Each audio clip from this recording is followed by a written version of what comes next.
Maaaring hindi rin po sila na-cover or sinabihan na sila na di umano covered kayo yan o pinaniwala sila na covered sila yan, but in reality hindi po kasi sila kinuha lang yung pera pero pinadala tapos pinabayaan na yung mga pati. Follow question. Kung sakali ko na meron talaga mga license na meron talaga silang insurance, pwede na rin po ba isama sa demand ng mga insurance? Opo, sa akin nakikita, kailangan po silang i-include kasi kasama po yan sa services na kailangan nilang ipaabot. Kaya nga po yung the OFW ended up parting ways with his or her money para i-avail yung services nila. Tapos napakilala sila na may kasama silang insurer, ito, insured ka. So, pwede po silang, maaari po silang ma-include dyan sa, as one of the respondents or defendants as the case may be, dyan sa kaso. Kung tumungtong po yan sa ganong letter. Attorney, pwede yung kuhan, hindi ng grupo ang assistance ng Philippine Embassy sa Kuwait para idemanda itong cargo forwarder doon sa Kuwait na nagpapanggap ng... Oh, that's a very good question. I can only speak sa mandate ng ating gobyerno. Kasi sa tingin ko kasi bilang OFW din nung nagpapadala kami from Muscat, Oman to Manila. 15 days pag sa airlines, pagka sa barko, 30 to 40 days. Pag legal na nabayaran lahat-lahat ng fees, gano'n ang target, nakakarating. Pero sa tingin ko nito, yung cargo forwarder na tumanggap ng box ng mga OFW doon, baka fly by night or hindi sila legitimate. Fly by night. Kaya ang suggestion dyan, patulong tayo sa Philippine Embassy sa Kuwait na habulin itong cargo forwarders, baka marami pang mabibiktima soon. Ang aking komento po, malaki po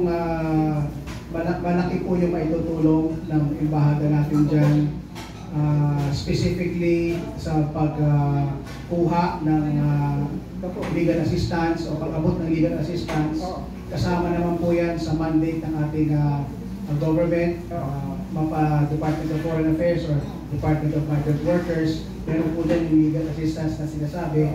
Kasi ito po, ang kalabasan nito, ang punod nito, ito po ay legal kasi meron na po may criminal acts na po na involved dito eh.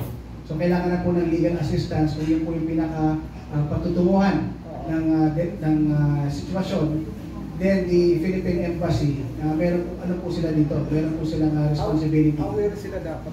Aware sila, tapos at the same time, on their part, dahil isa po sa mandato ng ating gobyerno is to promote the protection and welfare of our OFWs, isa po dyan na pwedeng gawin ng ambassador is to mount an intensive or intensify their campaign against fly-by-night forwarding. Magpatawag po siya ng sana yung ambassador natin doon, magpatawag po ng mga Filipino community leaders at hingin po yung tulong nila, nasabihin nila, ito, mangampanya tayo, inform natin lahat na itong mga sumbong, iwasan itong mga personalidad o mga kumpanya na ito,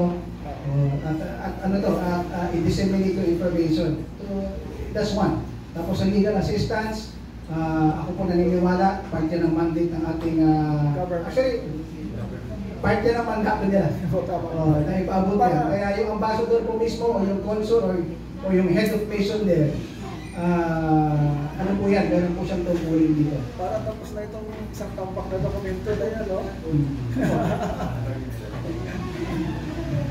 Doon sa, dagdag lang ako ng sagot doon sa ano ni ma'am. Actually kasi kaming mga OFW, kung sa tingin namin yung cargo company is nakikita naman namin na taon na at nagdi-deliver naman talaga kasi may mga post sila sa Facebook. Kaya nagtitiwala kami.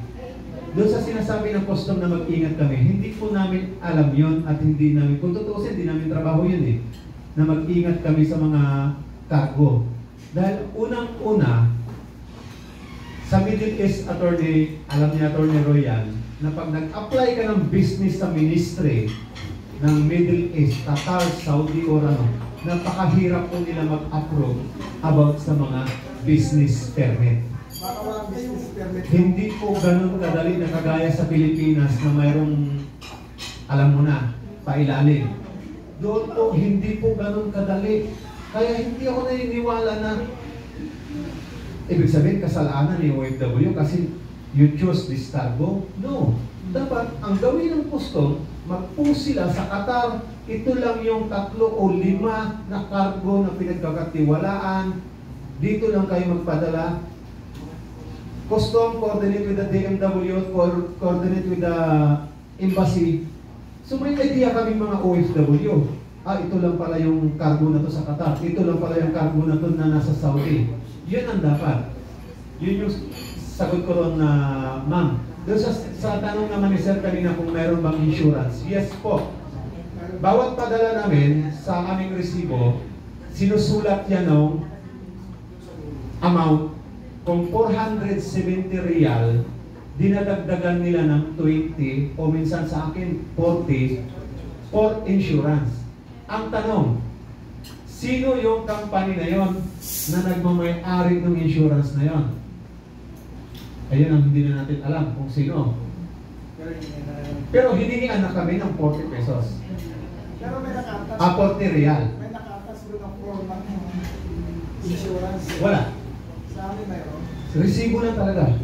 Sa amin meron. Nakatas doon. Pero yung resibo at saka yung panang insurance at saka yung requirements ng... Anong mga panahon yun? Last year lang itong quality nung Sa akin, puro resibo lang. sa Oman mayroon. May requirements sila. May nakalista din pati yung panang customs. Ano yung requirements dapat to be comply. Ano yung mga do's and don'ts na dapat may ilagay dun sa box. Sa amin sa resibo, yan. No? Kaya nga sabi nga namin, nakukulitan kami sa amin. Papadala lang kami ng box, ang dami namin tigil ang pa. Hindi pa karami yung resibo rito. Ayan. Pero may mga kwan niya. Tapos yung nakatas na Yes, po. insurance form. Pwede po natin sino-sino yung top na cargo company responsable sa buhay. Actually, 2021 lang. madami po ma'am. Actually, pinost na po, pinost na ng Bigusi. Ano yung tanong mo, yung mga cargo company na mga... OFW na madalas na nirereklamo ng mga OFW. Naging responsable sa balikbayang taxes ng OFW. Meron po ba po? Pwede ba siya mabakit? Problema lang din. Ang advice ko lang, just a friendly advice lang na to refrain from mentioning them.